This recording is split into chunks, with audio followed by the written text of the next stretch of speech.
दोस्तों अमेज़ॉन के ऊपर अगर आपने कोई वैक्यूम क्लीनर सर्च किया होगा तो वहाँ पर आपको डायसन नाम की कंपनी भी दिखी होगी, जिसके वैक्यूम क्लीनर बहुत ज़्यादा एक्सपेंसिव होते हैं, प्रीमियम होते हैं। इन्होंने अब एक गेमिंग हेडफोन भी तैयार कर दिया है, जिसके अंदर इन्होंने एयर प्यूरीफायर भी लगाया है, जो कि कुछ इस तरीके का दिखता है। आप कहोगे लग तो अच्छा रहा है, लेकिन अगर आप थोड़ा सा सोच के देखो हेडफोन का पहले ही वेट ज़्यादा होता है।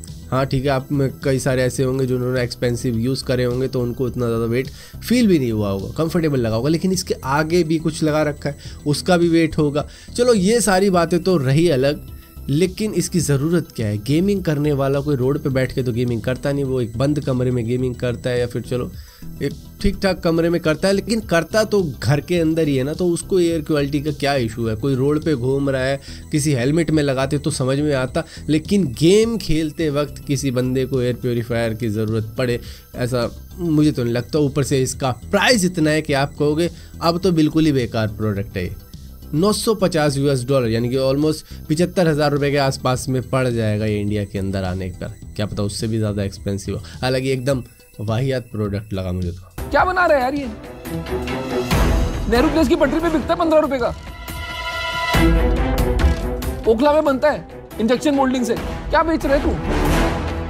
सो फाइनली दोस्तों थेरानोस का चैप्टर अब बिल्कुल ही क्लोज हो चुका है, क्योंकि एलिजाबेथ होम्स को तो पहले ही 11 साल की सजा लग चुकी है, और इसी के साथ साथ अब कोर्ट ने सभी सबूतों और गवाहों को मद्देनजर रखते हुए थेरानोस के COO और एलिजाबेथ होम्स के बॉयफ्रेंड रह चुके, एक्स बॉयफ्रेंड है सन्नी बलवानी, उनको भी ऑलमोस्ट 13 साल की सज़ा दे चुके हैं, जो कि एग्जैक्टली 12 साल 11 महीने की सज़ा है। तो टोटल 13 साल ही लगा लेते हैं। हालांकि जो उनके वकील थे वो भी जानते थे कि इनको लंबी सज़ा होगी, तो वो भी डिमांड कर रहे थे कि भैया इनको ज़्यादा मत देना, 9 साल की सज़ा दे देना। लेकिन जो सामने वाला ऑपोजिशन था वो कह रहा था इनको 15 साल की। कोर्ट ने कहा ना तेरी ना मेरी, 13 की तय कर लेते हैं।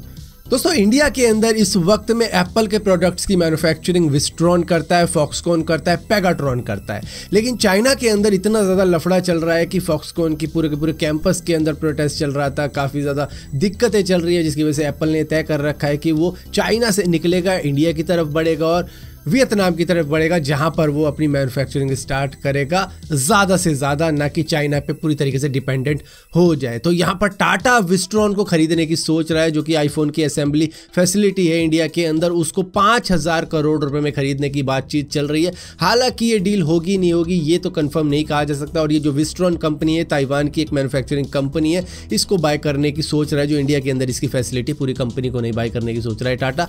तो अगर ये बाय हो जाती है तो एक तरीके से आप समझ लो टाटा आईफोन की असेंबली इंडिया के अंदर किया करेगा। लेकिन अगर ये डील नहीं होती है तो भी टाटा भी करेगा आईफोन की मैन्युफैक्चरिंग, क्योंकि यहाँ पर कोलैबोरेशन की भी बात चल रही है। अगर ये डील नहीं होती तो ये कोलैबोरेशन की भी बातचीत करेंगे। टाटा और विस्ट्रॉन की जब कोलैबोरेशन हो जाएगी उससे भी दोनों को ही फ़ायदा होगा, क्योंकि इनकी जो प्रोडक्शन की कैपेबिलिटी है वो 5 गुना बढ़ जाएगी, ऐसा भी कहा जा रहा है। तो देखते हैं आगे चलकर क्या होता है, लेकिन दोनों ही सूरतों में ऐसा लग रहा है कि टाटा आने वाला है आईफोन की मैन्युफैक्चरिंग के लिए। दोस्तों वैसे तो क्रिप्टो करेंसी के क्रैश के बाद में कई सारे लोगों को घाटा हुआ होगा, लेकिन FTX के क्रैश के बाद में तो कोई उम्मीद ही नहीं है। मतलब जिन्होंने भी उस क्रिप्टो करेंसी एक्सचेंज के अंदर पैसे डाल रखे थे उनका तो सारा ही डूब गया, क्योंकि कुछ बचा ही नहीं, वही नहीं बचा FTX, तो पैसा कहाँ से बचने वाला है। तो यहाँ पर एक 27 साल के इंडियन ओरिजिन टेक टाइकून के भी $2 मिलियन इसके अंदर डूबे हैं, जो कि काफ़ी कुछ कह रहे हैं सैम बैंकमैन को कि वो एक क्रिमिनल है, क्योंकि इनके भैया $2 मिलियन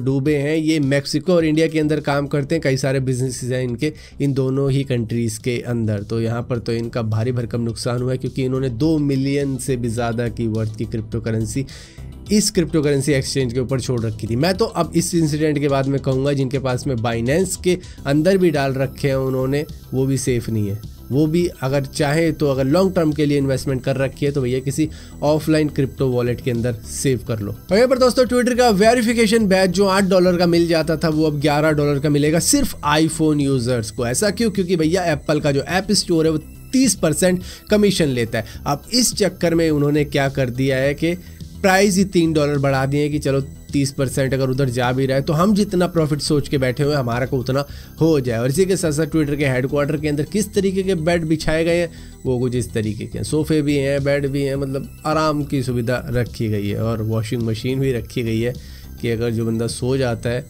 तो अगले दिन कपड़े गंदे हो जाएंगे तो धो भी सकते हैं, मतलब उसके लिए एक जोड़ी और लाने पड़ेंगे उसे। दोस्तों चाइना ने दुनिया का सबसे बड़ा विंड टरबाइन तैयार कर दिया है जो कि 16 मेगावाट का है। ये एक साल के अंदर 66 मिलियन किलोवाट पर आवर की बिजली तैयार कर सकता है, जो कि 36,000 घरों को पूरी तरीके से एक साल के लिए रोशनी दे सकते हैं, मतलब बिजली दे सकते हैं, कहने का मतलब ये है। और इसी की वजह से 22,000 टन कोयले का काम खत्म हो जाएगा जो कोल पावर प्लांट के अंदर यूज किया जाता है, और ये सिर्फ एक सिंगल यूनिट का कमाल होने वाला है। और इसी की वजह से 44,000 टन का कार्बन डाइऑक्साइड भी नहीं निकलेगा उन कोल पावर प्लांट से। तो इससे काफ़ी ज़्यादा काम आसान हो सकते हैं चाइना के, क्योंकि वहाँ पर पहले ही काफ़ी ज़्यादा एयर पोल्यूशन हो रखा है। उसी को रोकने के लिए इन्होंने ये सारी तैयारी की है।